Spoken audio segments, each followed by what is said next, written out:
नमस्कार, आप देख रहे हैं सिटी 24 और मैं हूं आपके साथ खुशबू परमार। आइए नजर डालते हैं शहर की प्रमुख खबरों की ओर। उज्जैन आए गोवा के स्वास्थ्य मंत्री ने भस्म आरती में भगवान महाकाल का दर्शन लाभ लिया है। उज्जैन के विश्व प्रसिद्ध बाबा महाकालेश्वर मंदिर में बड़ी संख्या में श्रद्धालु बाबा महाकाल के दर्शन लाभ लेने पहुंच रहे हैं। इसी के चलते गोवा के स्वास्थ्य मंत्री विश्वजीत राणा ने बाबा महाकाल का भस्म आरती में दर्शन लाभ लिया। मंत्री विश्वजीत राणा ने जानकारी देते हुए बताया कि विश्व में कल्याण की कामना करते हुए भगवान महाकाल का दर्शन लाभ लिया है। मंत्री ने सिद्धिविनायक गणेश मंदिर पर रक्षा सूत्र भी बनवाया। आज बाबा महाकालेश्वर के दरबार में वापस एक बार संधि मिली आने के लिए। प्रार्थना हमेशा ये होती है कि देश के प्रधानमंत्री नरेंद्र मोदी जी हो, गोवा की जनता के अच्छी तरह से उनके मन में जो कुछ चिंता हो वो दूर हो, प्रगति राज्य की अलग तरीके से हो और कामना करने के लिए हमेशा मुझे एक अलग तरीके से एक भावना जुड़ी हुई है। इधर बाबा महाकालेश्वर की दर्शन देने के लिए वो खींच लाती है हमें इधर। और जब जब मुझे संधि मिलता है आने के लिए, मैं एक ही प्रार्थना करता हूँ कि देश के प्रधानमंत्री 2024 में नरेंद्र मोदी जी वापस एक बार प्रधानमंत्री बने। उनकी ज़रूरत है देश के लिए और बाबा महाकाल का उन पे हमेशा सदैव आशीर्वाद रहे। देश की प्रगति हो और गोवा की जनता की अलग तरीके से प्रगति हो। आज बाबा महाकालेश्वर जी की भस्म आरती में गोवा के मंत्री विश्वजीत राणे शामिल हुए। वो प्रदेश की कामना के लिए, सुख शांति के लिए, विदेश की कामना के लिए, शांति के लिए, सुख समृद्धि के लिए आज बाबा की भस्म आरती में शामिल होकर पंचामृत पूजन का दर्शन किया, आरती का दर्शन किया और मंगल कामनाएं करी। तिरुपति पैराडाइज कॉलोनी में खुदाई के दौरान भगवान की प्राचीन मूर्तियां निकली है। बताया जा रहा है कि पुराने समय में इस जगह पर मंदिर रहा होगा। इंदौर रोड स्थित तिरुपति पैराडाइज कॉलोनी में खुदाई के दौरान लगभग 100 वर्ष पुरानी प्रतिमा निकालने की सूचना पुरातत्व विभाग को लगी है, जिसके बाद वहां खुदाई का काम रोक दिया गया।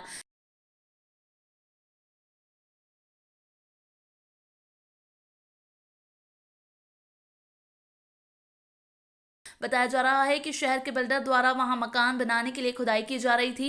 इस दौरान भगवान नंदी और अन्य धार्मिक प्रतिमाएं खुदाई के दौरान निकली है, जिसकी सूचना पुरातत्व विभाग व प्रशासन को लगी है। सोमवार सुबह पुरातत्व विभाग की टीम जांच कर मामले का खुलासा करेगी। बताया जा रहा है कि 100 साल पुरानी प्रतिमाएं खुदाई के दौरान निकली है। कीमती जमीन पर खुदाई के दौरान निकली प्रतिमाओं के बाद जमीन के मालिक के चेहरे पर सिकन देखा जा रहा है। देखिए, महाकाल मंदिर से लगभग 1.5 किलोमीटर की दूरी पे ये स्थान है। कोई मॉडर्न डेवलपमेंट के तहत कॉलोनी कट रही है।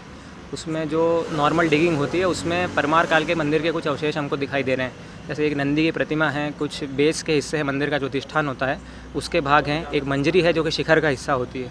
तो प्राइमा फेसा ऐसा लगता है कि शायद या तो ये कोई डंप है और जब अगर डिगिंग हो तो हम समझ पाएंगे कि क्या कोई मंदिर के अवशेष हैं या खाली कोई डेबरी है, क्योंकि उज्जैन परमारों का एक बड़ा सेंटर था। मंदिर के अवशेष कई जगह हम लोगों को मिलते हैं, तो संभवतः ऐसा हो सकता है ये भी उन्हीं अवशेषों में से कोई एक अवशेष हो। लेकिन चूँकि नंदी की प्रतिमा मिली है और बड़ी विशाल नंदी की प्रतिमा है, तो वह जो नंदी की प्रतिमा है अत्यंत महत्वपूर्ण है। और जब डिगिंग होगी तो मुझे ऐसा लगता है कि यदि और चीज़ें प्रकाश में आती है तब हम कह पाएंगे कि डेबरी है या वास्तव में कोई मंदिर यहाँ पे था। ये कितना पुराना लग रहा है और इस पे नंदी की जो प्रतिमा है उसके ऊपर किस प्रकार के डिज़ाइन? देखिए, ये जो तीनों हिस्से हैं, जहाँ मंजरी है, मंदिर का अधिष्ठान का हिस्सा है और जो नंदी की प्रतिमा है जिसका शीश टूटा हुआ है, ये तीनों ही परमार काल के अवशेष हैं। नंदी की प्रतिमा स्पष्ट रूप से 10वीं या 11वीं शताब्दी की है। आपका पूरा नाम? Shubham Kewalia, junior research fellow archaeology. विश्व हिंदू परिषद सूचना प्राप्त हुई थी कि यहाँ तिरुपति पैराडाइज जो कॉलोनी में मकानों के काम चल रहे हैं, यहाँ पर कुछ मूर्ति, जब मकान के काम चालू किया, मूर्ति और उसके मंदिर 1000 साल पुराने मंदिर के अवशेष मिले हुए हैं। तो उसी विषय में आके ने यहाँ देखा है तो 2 शिलालेख है, उधर भी शिलालेख पड़ी है और एक नंदी महाराज पूरे हैं। और इसी को देखते हुए प्रशासन से मांग की जा रही है, विश्व हिंदू परिषद ने की है कि यहाँ आके इस जगह को सील करके और इसकी गहनता से जांच परख की जाए। आपका पूरा नाम? मैं कालिदास प्रखंड मंत्री कमल पंड्या, विश्व हिंदू परिषद। काल भैरव भगवान के मंदिर में 7 लाख कीमत की प्रतिमा दान में आई है। धार्मिक नगरी उज्जैनी में तो लगातार मंदिरों में दान आता रहता है, लेकिन काल भैरव मंदिर में ग्वालियर निवासी भक्त ने 5 किलो चांदी की प्रतिमा दान में दी है। काल भैरव मंदिर के पुजारी ने जानकारी देते हुए बताया कि high court advocate Sandeep Mittal निवासी ग्वालियर बाबा काल भैरव के परम भक्त हैं और उज्जैन आकर दर्शन लाभ लेते रहते हैं। इस दौरान उन्होंने 7 लाख कीमत की प्रतिमा मंदिर में दान दी है। इस दौरान मंदिर प्रबंध समिति द्वारा भक्त संदीप मित्तल का स्वागत सम्मान किया गया। संदीप मित्तल ने जानकारी देते हुए बताया कि देश में सुख शांति समृद्धि की कामना करते हुए भगवान को प्रतिमा भेंट की है। मुझे बताया किस प्रकार से भगवान काल भैरव की मूर्ति की स्थापना की गई, आज क्या महत्व? लगातार मित्तल साहब के परिवार से भगवान श्री काल भैरव को कुछ न कुछ सेवाएं मिलती रही, अर्पण करते रहे भगवान को। पिछली बार कुछ वर्षों पहले से जो है चांदी का तोरण वगैरह ये भी बनवाया है। भगवान की पालकी जो बनी है इनके माध्यम से ही जो है चांदी की पालकी बनी, और आज जो है भगवान श्री काल भैरव जी का मुखौटा लाए हैं। वो जो है प्रतिदिन यहाँ पूजन व्यवस्था में रहेगा।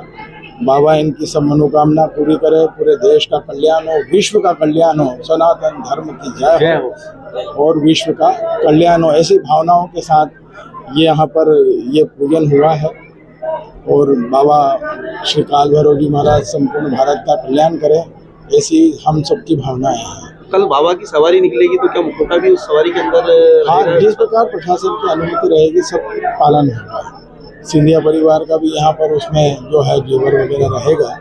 जैसी अनुमति मिलती जाएगी उसी के आधार पर जो है प्रशासनिक व्यवस्थाओं के अंतर्गत ही सारा निर्णय लिया जाता है। और प्रशासन अगर कहता है कि अनुमति है तो बाबा, और बहुत ही सुंदर और अद्भुत मुखौटा है। मुखौटा भी निकले भगवान का है, दर्शन एक स्वरूप में हो जाएगा। वो एक बहुत ही अच्छी और व्यवस्थित पहल है। उसमें जन जीवन का भी सहयोग लेना चाहिए, सभी को अच्छा लगना चाहिए। ऐसी भावनाओं के साथ ये चीज़ जो है प्रतिमा यहाँ अर्पण हुई है। मध्य प्रदेश और राजस्थान की थियोसॉफिकल फेडरेशन द्वारा 99वां अधिवेशन उज्जैन में आयोजित किया गया। इस अधिवेशन में अनंत की यात्रा विषय पर 2 दिन विशेष चर्चा सत्र आयोजित किया गया। अनंत की यात्रा का प्रारंभ सोपान जिज्ञासा है। 2 दिवसीय अधिवेशन का आयोजन विक्रम लॉज में आयोजित किया गया। यह आयोजन मध्य प्रदेश राजस्थान थियोसॉफिकल फेडरेशन द्वारा आयोजित किया गया। संस्था के अध्यक्ष ने जानकारी देते हुए बताया कि ये 99 वर्ष है जब हम उज्जैन में यह अधिवेशन आयोजित कर रहे हैं। इसके पहले उदयपुर, ग्वालियर, जोधपुर, देवास में भी कई बड़े शहरों में आयोजित किए जा चुके हैं। इस बार अनंत की यात्रा का प्रारंभ सोपान जिज्ञासा है पर आयोजित किया गया है, जिसमें सभी बाहर से आए वरिष्ठ वक्ताओं ने संबोधित किया। कुल 50 से अधिक मेंबर्स उज्जैन के बाहर से सम्मिलित हुए हैं। कार्यक्रम के मुख्य अतिथि शिव कुमार पांडे कानपुर से पधारे और अपना व्याख्यान दिया। विशेष अतिथि नरसिंह भाई ठाकरिया सूरत से पधारे। फेडरेशन के सचिव द्वार्थ दुबे ने दोनों दिन मंच संचालन किया एवं विक्रम लॉन्च प्रेसिडेंट अरविंद नरवरे ने कार्यक्रम की अध्यक्षता की। देखिए, ये थियोसॉफिकल सोसाइटी का मध्य प्रदेश एवं राजस्थान एक फेडरेशन है और उसके अंतर्गत हमारा ये उज्जैन विक्रम लॉज आता है। इसका हमारा ये 99वें वार्षिक अधिवेशन है। ये हर साल अधिवेशन होता है और पूरे मध्य प्रदेश एवं राजस्थान में विभिन्न लॉजेस में ये अधिवेशन किया जाता है। तो इसी के अंतर्गत पिछले साल ये 98वां अधिवेशन हमारा उदयपुर में हुआ था और इस बार 99वां अधिवेशन ये हमारा विक्रम लॉज में हो रहा है। हर साल जो ये हम अधिवेशन करते हैं इसकी कोई ना कोई एक परिचायक थीम ली जाती है और इस बार अगर आप देखें हमारा पीछे जो बोर्ड लगा हुआ है उसमें बाकायदा लिखा हुआ है कि इस बार की हमारी जो थीम है अनंत की यात्रा का, देखिए लिखा हुआ है अनंत की यात्रा का प्रथम सोपान जिज्ञासा है। ये हमारी थीम है और इसके थीम के अंतर्गत ये 2 दिवसीय हमारा ये कार्यक्रम है, ये आयोजन है। कल हमारा पहला था दिन और आज हमारा ये दूसरा दिन है और शाम को इसका समापन होगा।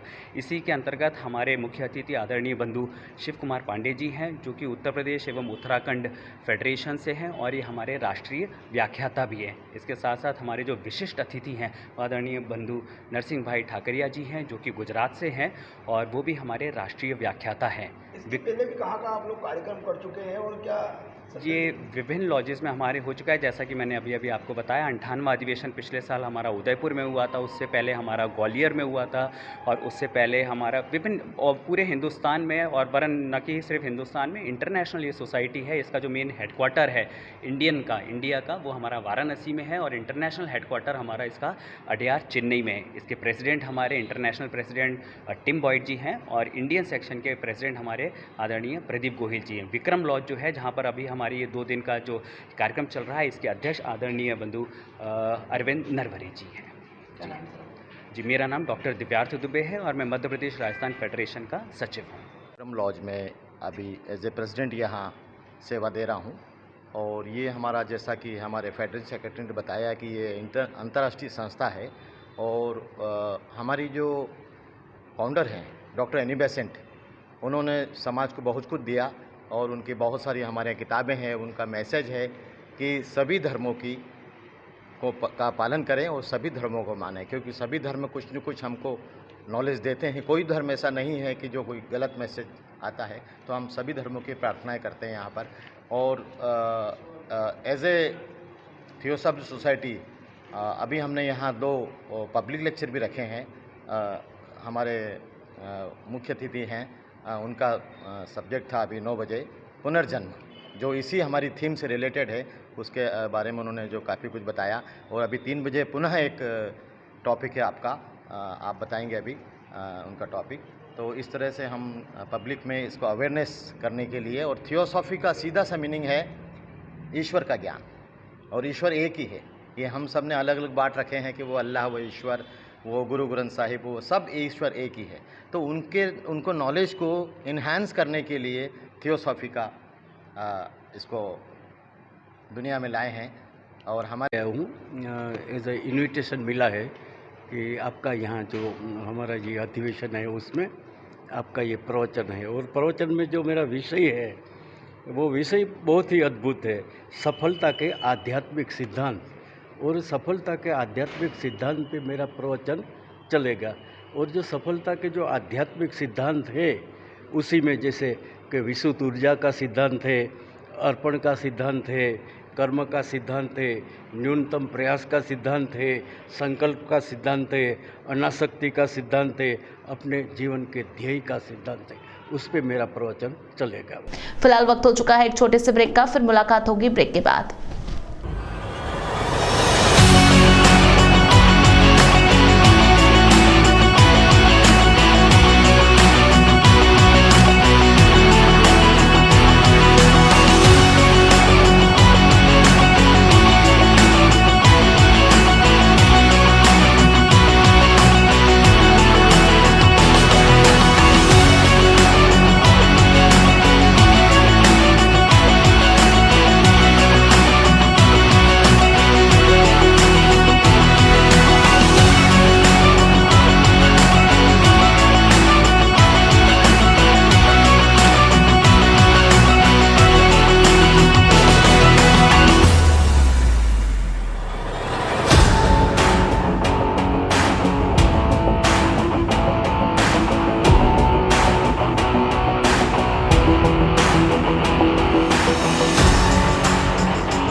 ब्रेक के बाद एक बार फिर आप सभी दर्शकों का स्वागत है। आइए नजर डालते हैं शहर की प्रमुख खबरों की ओर।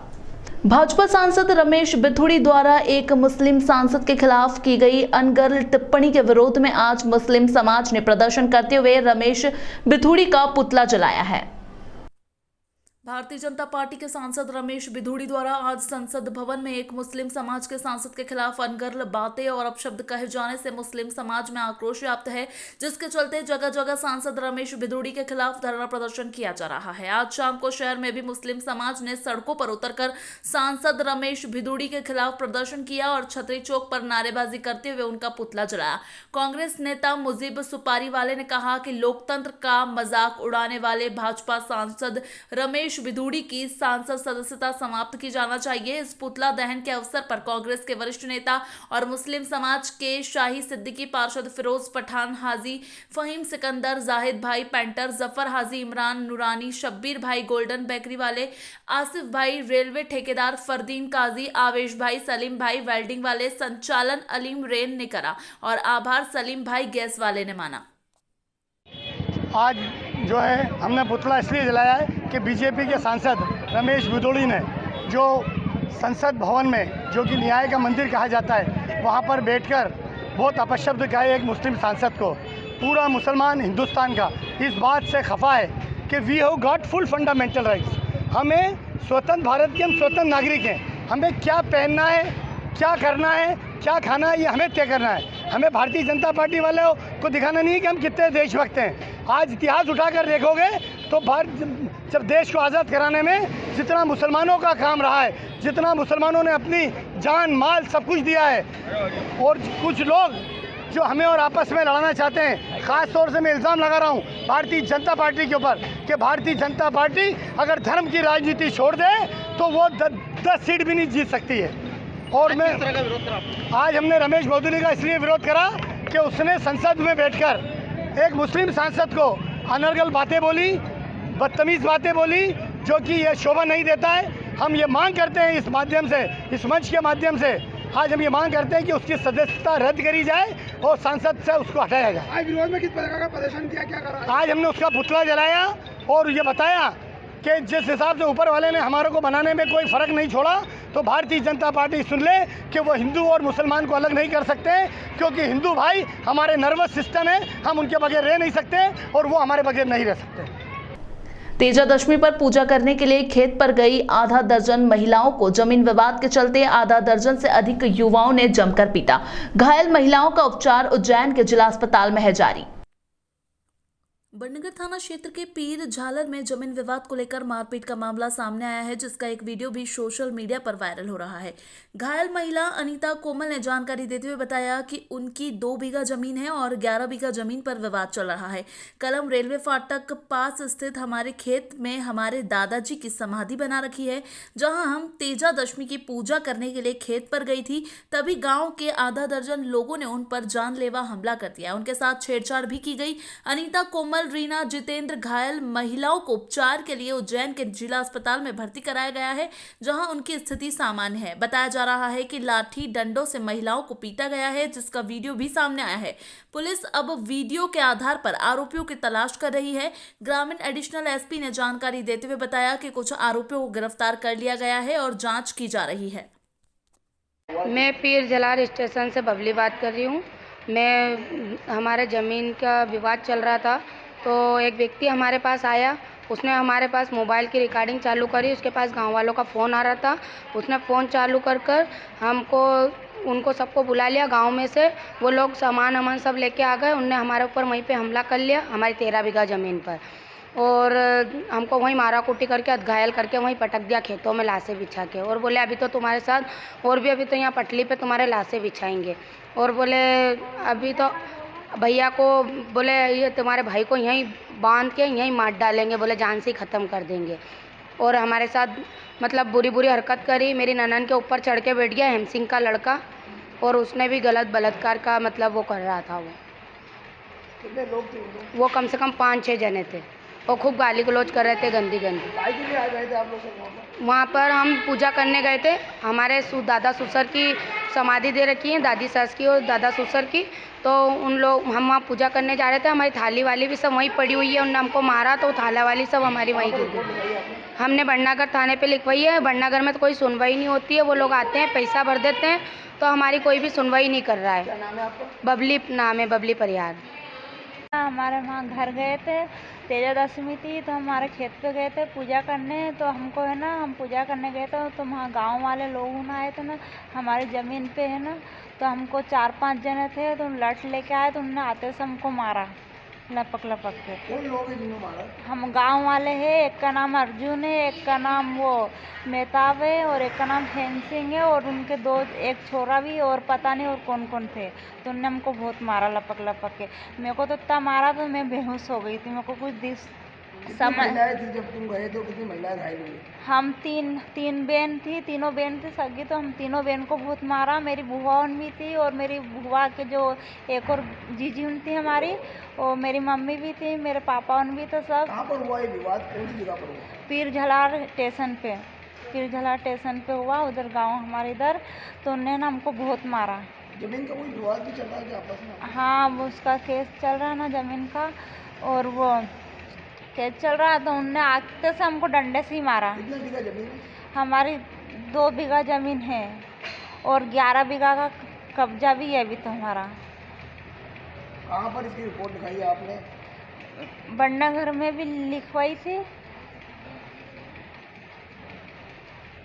क्या नाम है आपका? मेरा नाम कोमल है।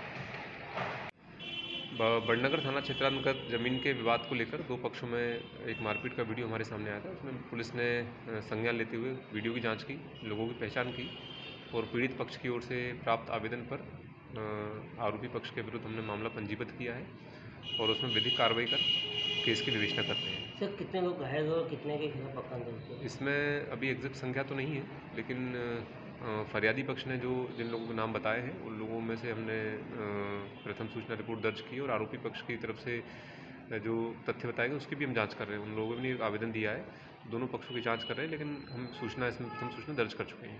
कितने लोग गिरफ्तार हुए? अभी 3 लोगों की गिरफ्तारी की सूचना है, इसमें आगे और भी कार्रवाई कर रहे हैं। अखिल भारतीय प्राकृतिक चिकित्सा महाधिवेशन का होगा समापन, स्वास्थ्य के लिए लगाई दौड़। प्रकृति के साथ रहने की परंपरा प्राचीन काल से हमारे ग्रंथों में वर्णित, हम उन ग्रंथों का अध्ययन नहीं करना चाहते। उज्जैन में 3 दिनों से चल रहे प्राकृतिक चिकित्सा महाधिवेशन के तीसरे दिन सुबह स्वास्थ्य के लिए दौड़ का आयोजन किया गया, जिसमें जूना अखाड़ा, नीलगंगा से लेकर विक्रम विश्वविद्यालय तक महाधिवेशन के विभिन्न प्रदेशों से आए प्रतिनिधियों ने भाग लिया। सुबह 10 बजे से अखिल भारतीय प्राकृतिक चिकित्सालय परिषद की आम सभा का आयोजन किया गया, जिसमें नई कार्यकारिणी का गठन हुआ। तत्पश्चात इस महाधिवेशन का समापन सत्र प्रारंभ हुआ। समापन सत्र वरिष्ठ समाजसेवी रवि प्रकाश लंगर की अध्यक्षता में हुआ। मंच पर विराजमान अन्य विभूतियों में अखिल भारतीय प्राकृतिक चिकित्सा परिषद के अध्यक्ष रामचंद्र राही, पाणिनि संस्कृत विश्वविद्यालय के कुलपति प्रोफेसर विजय कुमार मेनन, लखनऊ विश्वविद्यालय के डॉक्टर सत्येंद्र कुमार मिश्रा, विक्रम विश्वविद्यालय के डॉक्टर सत्येंद्र किशोर मिश्रा, अखिल भारतीय प्राकृतिक चिकित्सक परिषद के उपाध्यक्ष डॉक्टर सच्चिदानंद तथा डॉक्टर विमल कुमार मोदी, अखिल भारतीय प्राकृतिक चिकित्सा परिषद की कोषाध्यक्ष कुसुम शाह, अखिल भारतीय प्राकृतिक चिकित्सा परिषद के महामंत्री डॉक्टर अवधेश कुमार मिश्र तथा मंत्री प्रबोध राज चंदोल उपस्थित रहे। इस अवसर पर अखिल भारतीय प्राकृतिक चिकित्सा परिषद के अध्यक्ष रामचंद्र राही के कर कमलों से सम्मेलन में भाग लेने वाले सभी प्रतिभागियों को प्रतिभागी प्रमाण पत्र वितरित किए गए। इसके बाद कार्यक्रम के विधिवत विसर्जन की घोषणा की गई। रहा 2 दिन का अधिवेशन था, किस तरह का अधिवेशन रहा? ये प्राकृतिक चिकित्सा के क्षेत्र में काम करने वाली संस्था है अखिल भारत चिकित्सा परिषद। इसकी स्थापना कलकत्ता में हुई थी वर्षों पहले। विनोबा जी के मझले भाई बालकोबा जी की प्रेरणा से, और बाद में इसका कार्यालय दिल्ली ट्रांसफ़र किया गया ताकि इसका विस्तार किया जा सके सहजता से हर प्रदेश में। तो ये संस्था प्राकृतिक चिकित्सा के विचार, तकनीकी और अभ्यास का प्रसारण करती है। इसकी पत्रिका निकलती है प्राकृतिक चिकित्सा के क्षेत्र में जानकारी देने के लिए, और ये नए प्राकृतिक चिकित्सक तैयार करने का भी काम करती है, शिक्षण प्रशिक्षण दे करके। ऐसा इसका मकसद है। साल में एक बार या आवश्यकता अनुसार इसकी बैठकें होती हैं। साल में एक बार सम्मेलन होता है और उस सम्मेलन में पिछले कामों की समीक्षा करते हैं और आगे की योजना बनाते हैं। इसी तरह का ये सम्मेलन यहाँ हुआ है 3 दिन का, और इसमें एक नई बात हुई है कि उज्जैन में एक प्राकृतिक चिकित्सा केंद्र शुरू करने का फैसला लिया गया। क्या नाम लिखते हैं सर आप? मेरा नाम जी रामचंद्र राही। का अधिवेशन था, किस तरह का अधिवेशन हुआ यहाँ? 3 दिन का अधिवेशन था, 22, 23, 24 जी। हमारा उद्देश्य है कि देश में जितनी भी प्राकृतिक चिकित्सा की सरकारी और असरकारी संस्थाएं हैं, उन सभी संस्थाओं को जोड़ करके एक सामूहिक प्रयास करना है देश में कि जो औषधियों से लोग पीड़ित हो रहे हैं, औषधियों के दुष्प्रभाव से पीड़ित हो रहे हैं, तो उनसे दूर हों और एक प्राकृतिक पद्धति से अपने को जीवन को स्वस्थ बनावें। इस दृष्टि से हम लोगों ने हमारी ये प्राकृतिक चिकित्सा का कार्य होता है। सच में ये प्राकृतिक चिकित्सा पद्धति न होकर के ये प्राकृतिक जीवन जीने की शैली है। तो इस जीवन जीने की शैली में जो भी साधक जो साधना कर रहे हैं, जिनको इसकी आवश्यकता है, उन तक हमारी पहुंच कैसे बने, हम उनको कैसे अपना संदेश दे सकें, ये हमारा प्रयास रहता है। इसी के निमित्त हम पूरे देश के इस प्रयास में जुड़े हुए साथियों को एक मंच पे लाते हैं। उनकी समस्याएं यदि होती हैं, उनका परस्पर मिल करके उसका निवारण करते हैं। शासन और साथ में मिल करके परिषद स्वयं करती है। और इसी के निमित्त हम लोगों ने एक प्रयास किया है। उज्जैन में हम लोग उज्जैन विश्वविद्यालय, विक्रम विश्वविद्यालय के परिसर में परिषद अपने संसाधनों के माध्यम से प्राकृतिक चिकित्सा की सुविधाएं यहाँ के स्टाफ को और आम जनता को उपलब्ध कराएगी, यहाँ के विद्यार्थियों को, जिससे कि ये चीज़ें आम जनता तक पहुँचे। इसमें यहाँ के कुलपति महोदय का बहुत उल्लेखनीय योगदान रहा है। यहाँ लंगर जी जो रोटरी क्लब के कोऑर्डिनेटर हैं, उन्होंने भी काफ़ी सहयोग। क्या नाम लिखते हैं सर आप? मेरा नाम डॉक्टर अवधेश कुमार मिश्रा, मैं महामंत्री हूँ अखिल भारतीय प्राकृतिक चिकित्सा परिषद का, उस संस्था का जिसकी स्थापना गांधी जी ने 18 नवंबर 1945 को की थी, जिसको आज भारत सरकार राष्ट्रीय प्राकृतिक चिकित्सा दिवस के रूप में घोषित है। उज्जैन विश्व प्रसिद्ध महाकालेश्वर ज्योतिर्लिंग में खिलाफ जो भी आतंकी संगठन हमला करने की कोशिश करेगा, उसको मुंह तोड़ एनएसजी कमांडो देगा जवाब। पुलिस लाइन स्थित चल रही है तैयारियां। सेना का हेलीकॉप्टर ब्लैक ड्रेस में 150 एनएसजी कमांडो करेंगे मॉक ड्रिल। आज रात को एनएसजी कमांडो महाकाल मंदिर पर हेलीकॉप्टर से उतरेंगे। यहां मॉक ड्रिल रात 9 बजे से लेकर 2:30 बजे तक चलेगी। जिला प्रशासन द्वारा ईद मिलादुन्नबी के जश्न को लेकर मुस्लिम एवं बोहरा समुदाय के प्रमुख लोगों से पुलिस अधीक्षक कार्यालय पर महत्वपूर्ण बैठक ली गई। उज्जैन में आगामी दिनों में ईद मिलादुन्नबी का जश्न मनाया जाएगा। हम आपको बता दें कि 26 सितंबर को बोहरा समाज द्वारा ईद मिलादुन्नबी के मौके पर चल समारोह निकाला जाएगा। चल समारोह कमरी मार्ग से शुरू होगा, जो कि उज्जैन के प्रमुख भागों से होता हुआ कमरी मार्ग पर समाप्त होगा। 28 सितंबर को मुस्लिम समुदाय द्वारा ईद मिलादुन्नबी पर जुलूस निकाला जाएगा, जिसको लेकर समाजजनों ने तैयारी भी शुरू कर दी है। आज त्योहार को लेकर मुस्लिम समुदाय के लोगों से पुलिस प्रशासन के अधिकारियों ने कंट्रोल रूम पर चर्चा की। इस दौरान किस तरह से जुलूस में सुरक्षा की दृष्टि से पुलिस बल तैनात किया जाएगा, किन किन मार्गों से जुलूस निकलेगा, क्या सुविधा प्रशासन की ओर से प्रदान की जाएगी, इस सभी चीजों को लेकर चर्चा की गई। एसपी ने बताया कि पूर्व में जश्न में अखाड़े नहीं निकला करते थे। एसपी साहब ने अखाड़े नहीं निकलने को लेकर अपील की है। बैठक में एडिशनल एसपी एवं उज्जैन के सभी थाने के थाना प्रभारी और आला अधिकारी उपस्थित रहे। कह सकता हूँ कि बाराफत के जुलूस को लेकर के एक मीटिंग प्रशासन ने कॉल की थी और उसमें मुद्दा उनका यही था कि जुलूस किस तरीके से निकलता है, कहाँ से निकलता है, क्या तरीक़ा होता है उसका। असल में बहुत सारे अधिकारी सब नए आए हुए हैं, उनको इस तमाम चीज़ों का नॉलेज नहीं था। बहरहाल उस मीटिंग के अंदर उनको तस्दीक करके दे दी है कि ये जुलूस यहाँ से निकलता है और इस तरीके से निकलता है और उसका तरीक़ाकार ये होता है। कितनी तारीख को जुलूस निकाला जाएगा? क्या 28 तारीख को जुलूस निकलना है और 28 तारीख को जुलूस निकाला जाएगा। संगठन को कुछ विदेश वगैरह पहनने के भी नहीं बोला कि क्या प्रशासन ने इस बात के लिए कहा है कि कोई तस्दीक ऐसी मिल जाए कि ये आदमी सीरत कमेटी का है, तो हमने उसके लिए कोशिश की है कि हम उसके लिए कोशिश करके उनको एक सिंबल बता देंगे कि ये सिंबल आपका रहेगा और ये आदमी पहचान रहेगी न। मंच वगैरह के लिए और कोई संख्या उनके समाज की बैठक की गई और आगामी जितने भी त्यौहार होने हैं उनके संबंध में विस्तृत चर्चा की गई। आज सीरत कमेटी के द्वारा जो मिलादुन्नबी है उनमें जो एजेंडाज रहते हैं उस पर डिस्कशन हुआ और सभी को आगामी त्योहारों की बहुत बहुत बधाई, बहुत बहुत शुभकामनाएं। सर कौन से संगठन शामिल हुए थे, क्या निर्णय हुआ है? इसमें निर्णय जो हैं पूर्व में जिस तरीके से जुलूस होते रहे और उसको लेके खासकर जो सहयोग विभिन्न एजेंसी जैसे नगर निगम हैं या बिजली विभाग है उनसे समन्वय स्थापित करके जो भी सहयोग बैरिकेडिंग जो पूर्व से रास्तों में पड़े हैं उनको लेके जो पॉइंट जगह हैं उनको अगले 24 घंटे में रिजॉल्व करा के जुलूस अच्छे से निकलवाएंगे। अखाड़े की निकलेगी क्या परमिशन? जी अखाड़ों की जानकारी अभी यही बताया गया कि पूर्व में नहीं निकलते थे और हमारा भी सभी से यही है कि ना निकले। दिनांक 24/9/2023 को 2 आनंदम नेत्रालय आई हॉस्पिटल की उज्जैन इकाई का मध्य प्रदेश के उच्च शिक्षा मंत्री डॉक्टर मोहन यादव जी के द्वारा शुभारंभ किया गया, जिसमें विशेष अतिथि उज्जैन सांसद माननीय अनिल फिरोजिया जी भी उपस्थित रहे। नेत्रलोक से जुड़े लोगों के लिए अच्छी खबर। अब आपके उज्जैन में भी मध्य भारत के सबसे प्रसिद्ध डॉक्टर की टीम द्वारा आंखों के अस्पताल आनंदम नेत्रालय 2 तालाब के पास इंदौर उज्जैन रोड पर उच्च कोटि की मूलभूत सुविधाओं के साथ निःशुल्क नेत्र जांच का आयोजन दिनांक 25/9/2023 से 31/10/2023 तक किया जा रहा है, जिसके अंतर्गत उच्च गुणवत्ता वाली अत्याधुनिक मशीनों एवं डॉक्टरों द्वारा आंखों से जुड़ी सभी समस्याओं का समाधान किया जाएगा।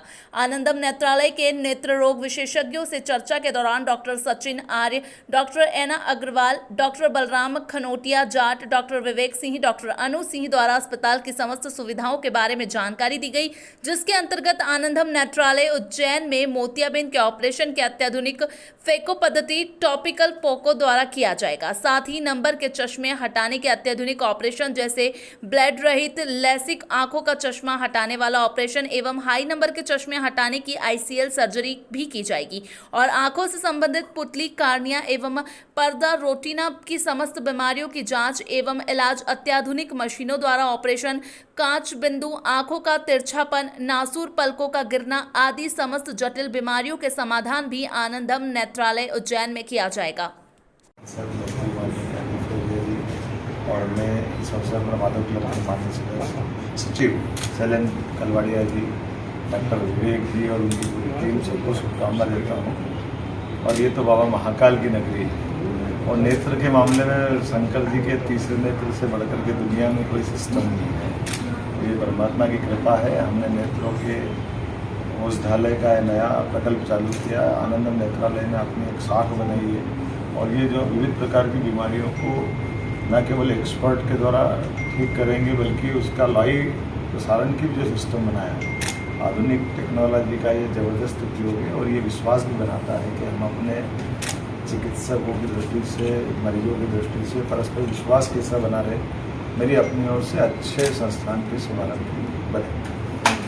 आज आनंदम नेत्रालय का इनॉग्रेशन हो रहा है, तो इस हॉस्पिटल में क्या स्पेशलिटी रहेगी बताएं। आनंदम नेत्रालय बेसिकली हमारी 8 ब्रांचेस हैं अपने मध्य प्रदेश में और ये इसकी एक ब्रांच आज उज्जैन में ओपन हुई है। सबसे अच्छी बात जो बाकी हॉस्पिटल से डिफर करती है हमारे हॉस्पिटल को वो ये है कि इसमें सारी सुविधा आँख से संबंधित हर बीमारी का इलाज हमारे आनंदम नेत्रालय में स्पेशलिस्ट डॉक्टरों के साथ उपलब्ध है। इसमें आधुनिक मोतियाबिंद के ऑपरेशन, चश्मे हटाने के ऑपरेशन, आंखों का तिरछापन, ग्लोकोमा, कांचियाबिंद, ये सारी बीमारी का इलाज इसी हॉस्पिटल में संभव है। और सर यहाँ पर कुछ फ्री ऑफ कॉस्ट है या उसका एक्सपेंसेस कितना क्या रहेगा? ये बीमारी पे डिपेंड करता है कि आपकी एक्चुअली बीमारी कितनी है, बट यस हम लोग ये भी ध्यान देते हैं कि मरीजों की कितनी कैपेसिटी है देने की। हर चीज़ लेंस पे, कॉस्ट पे, सर्जरी पे क्या चीज़ लग रही है उस पे, बट हमारा सबसे ज़्यादा इम्पोर्टेंट मोटिव है कि क्वालिटी सर्विस दी जाए एक अफोर्डेबल प्राइस पे, ताकि उनको एक सर्जरी लेवल पे कभी भी दिक्कत ना जाए कि ख़राब ऑपरेशन हुआ है। इसकी गारंटी हमारी। मैं doctor Sachin Arya, doctor Balram, doctor Ena, doctor Vivek and doctor Anu, ये आनंदम नेत्रालय डॉक्टर्स की टीम। सर ये जो भी बीमारियाँ चलती है पर्दे की बीमारियाँ, तो उसका इलाज यहाँ पर किस तरह से आप करेंगे? जी, मैं डॉक्टर विवेक सिंह हूँ। मैं पर्दे का सर्जन हूँ। पर्दे से संबंधित सारी बीमारियों का इलाज, चाहे वो इंजेक्शन से हो, चाहे वो लेज़र के माध्यम से हो, चाहे उसका ऑपरेशन करना पड़े, सभी चीज़ की इलाज हमारे यहाँ आनंदम नेत्रालय में उपलब्ध है।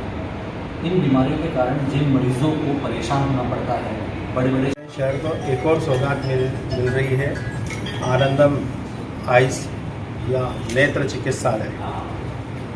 और उसके शुभारंभ के अवसर पर हमारे उच्च शिक्षा मंत्री भी हैं, समाज सेवी कलवाड़िया जी भी हैं और डॉक्टर विवेक उनकी श्रीमती जी और बाकी सभी डॉक्टर्स, मैं सभी को बहुत बहुत शुभकामनाएं बधाई देता हूं। और सबसे बड़ी बात तो ये है कि ये एक विशेष प्रकार की उपलब्धि इसलिए भी बोली जाएगी कि जो मेरी डॉक्टर साहब से भी बात हुई कि हमारे यहाँ के मरीजों को जिनको बहुत ज़्यादा प्रॉब्लम्स होती थी वो हैदराबाद या चेन्नई या अहमदाबाद जाते थे, लेकिन अब वो सर्व सुविधा युक्त उज्जैन में ही उपलब्ध होगी। यहाँ के उज्जैन के इंदौर के आसपास के भी और बाहर के भी लोग यहाँ आएंगे और यहाँ पे उनको एक बहुत ही उच्च तकनीकी किस्म की चिकित्सा मिलेगी, उनको सुविधा मिलेगी। मैं अपनी ओर से पूरी टीम को, डॉक्टर पूरी टीम को बहुत बहुत शुभकामनाएं। फिलहाल इस अंक में इतना ही। नई खबरों के साथ बने रहने के लिए देखते रहिए सिटी 24। नमस्कार।